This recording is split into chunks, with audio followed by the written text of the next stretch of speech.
Anga ben silame uyo ayeto anga ben anga ala don wasuni kile ambi ala wele namma ben ala tanjabi anga ben silame uyo ayeto anga ben anga ala don suni tile ambi ala wele namma ben ala tanjabi wa anga ben silame uyo ayeto anga ben anga ala don wasuni kile nyon jugu yaba namma ben ala tehinana anga ben silame uyo ayeto anga ben anga ala don suni tile ambi ala wele namma ben ala tanjabi wa anga ben anga dina nyema unamma ben atanjabi kwa namma ben maliche na muso unamma ben atanjabi wasuni tile ambi ala wele namma ben ala tehinana anga ben silame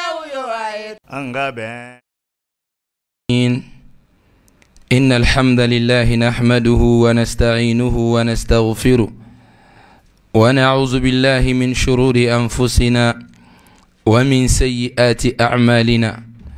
من يهده الله فلا مضل له ومن يضلل فلا هادي له وأشهد أن لا إله إلا الله وحده لا شريك له وأشهد أن محمدا عبده ورسوله صلى الله عليه وعلى آله وصحبه وسلم تسليما كثيرا أما بعد فالسلام عليكم ورحمة الله وبركاته أمي مساتالتنو كبركدا كاولن يمندون مسامني تنيكا كان سنغا أني واتي بيلا جلينا كشي أني نيما أمو شاميني كو كان كربكا نبي محمد صلى الله عليه وسلم أنا كصدقو أنا كصحابو أني ماما توروكو نينيو ما يسري فقطاسي الكيامة جودوما مي على دلي على كون غانيني أو برجلين أتمنى كوفن بديو أمي سيكا مسات على تنو مسامي هنانا كأنسجي أنغا درسو وكنا كونو نوي فيكو درسوي ni masata ala sona ni anga sigida ta aniflanai halisa amisania ubona kono darsu temene ina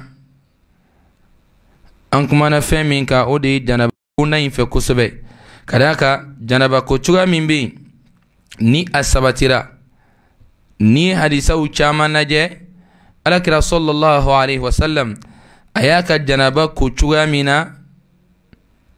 abina ore fiye naf samanchiya bundala to munu fori yana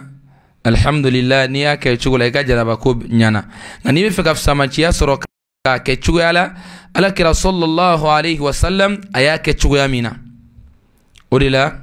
kitabu tigi ala ka hinala akilinga fuku faslun fara'idul ghusli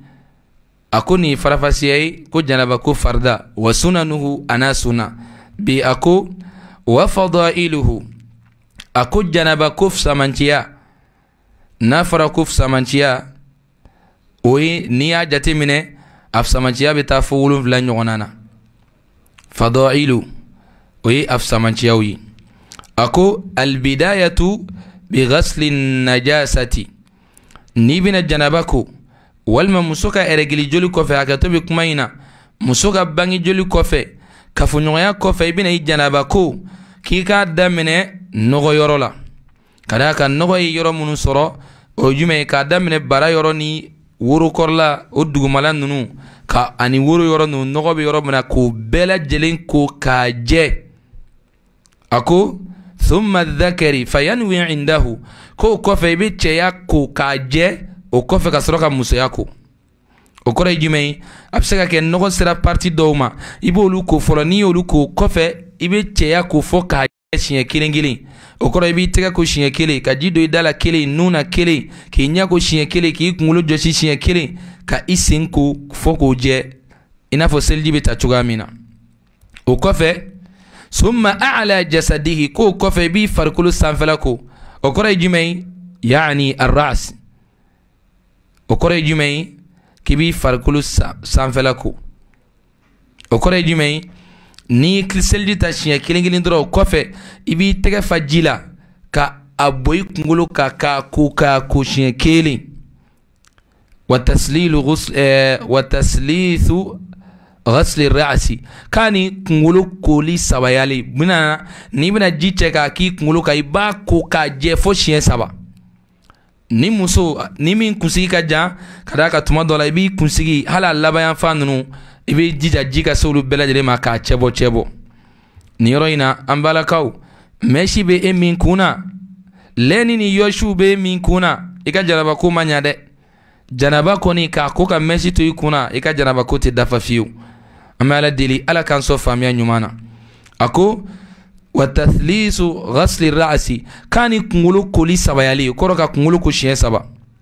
o kɔfɛ sisan wa taqdimu shikki jasadihi al-ayman k'i bi farikolo tilayɔrɔma kiniw k'i b'o fɔlɔ ko fɔlɔ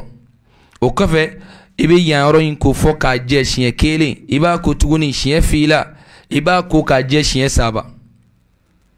o kɔfɛ a ko n'i tilal'o la a ma numan fɔ o kɔrɔ n'i ye nin kɛ i bɛ numanya fa in ko fana siɲɛ 3 fo ka jigin fo duguma wa takhlilu al-ma'i 'ala al-a'dha'i ani janaba ko fana la kana kɛ bɛ ji shuru k'a shuru ayi kani ka ji dɔgɔya senfɛnw kan ani ka ji dɔgɔya senfɛnw kan ni janaba ko a fisamanciya a 7 in ka d'a kan munna a ko ka ji dɔgɔya farikolo kan kana nabiya sallallahu alaihi wasallam yaghsilu bis-sa'in ila 5 amdadin ko alakira kun bɛ ko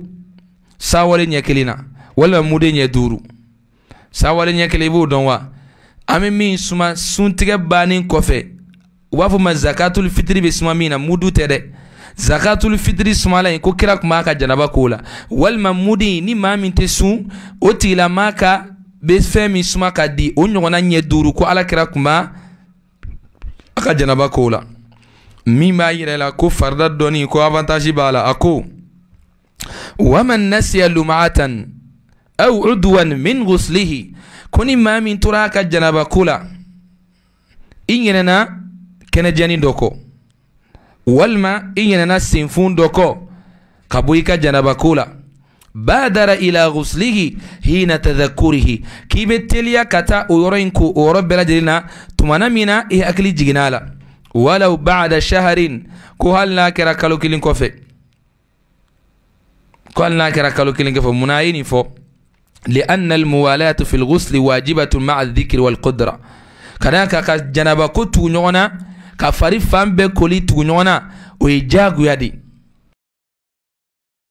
من دو في أنيسي كوفي كالو كيرين كوفي إننا bon ni mkatilinga maamunu soro musogana walma chegana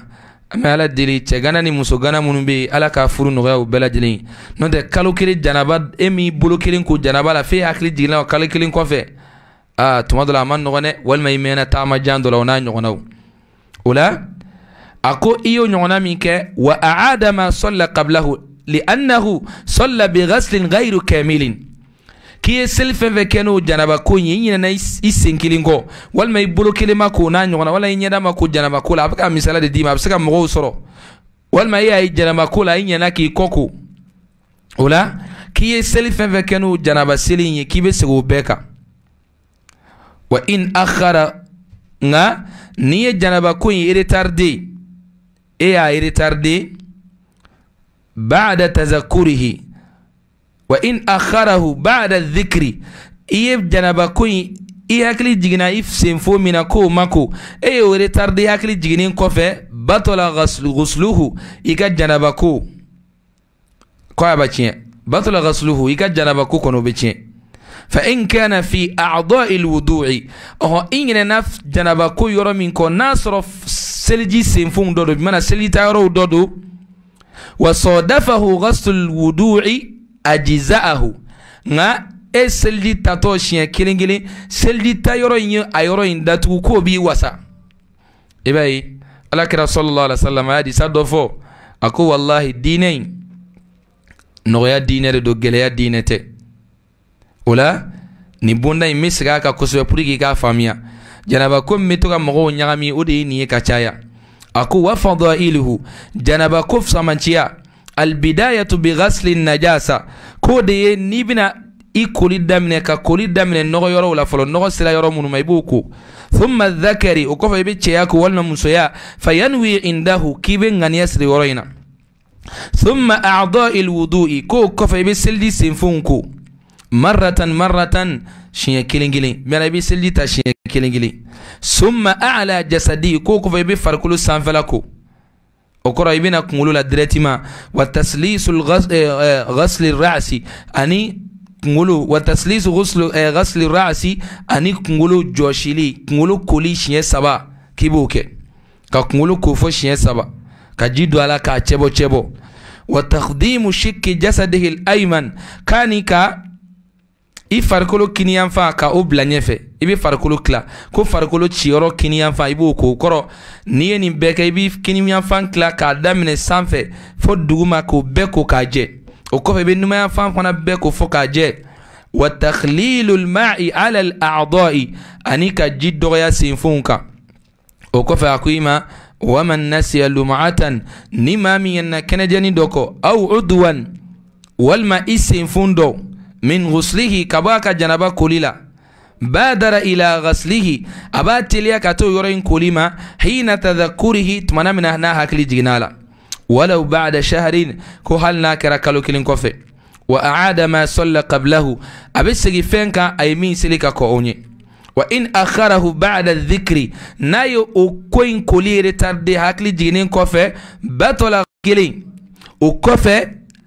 ni ye seli ta siɲɛ kelen kelen i bɛ ji cɛ sa k'a k'i kunkolo la k'i kunkolo ko k'a jɛ fo siɲɛ 3 o b'i wasa o kɔfɛ i b'i kiniyanfan ko k'a jɛ fo duguma i kɛrɛ i b'a tila ka kiniyanfan in ko k'a jɛ o kɔfɛ i bɛ numanyanfan ko k'a jɛ dɔnniw ko tuma dɔ la n'i bolo t'i kɔ fan bɛɛ sɔrɔ i bɛ se ka fɛn sanuma dɔ walima fu ninnu k'i kɔ ko pour que ji ka i fari bɛɛ sɔrɔ o la i b'i numanyanfan in fana bɛɛ ko k'a jɛ i bɛ bɔ ɲɛgɛn kɔnɔ dɔrɔn i bɛ taa seli o ye ka janaba ko ani seljita ka o don ɲɔgɔn na an bɛ Alahu subhanahu wa ta'ala deli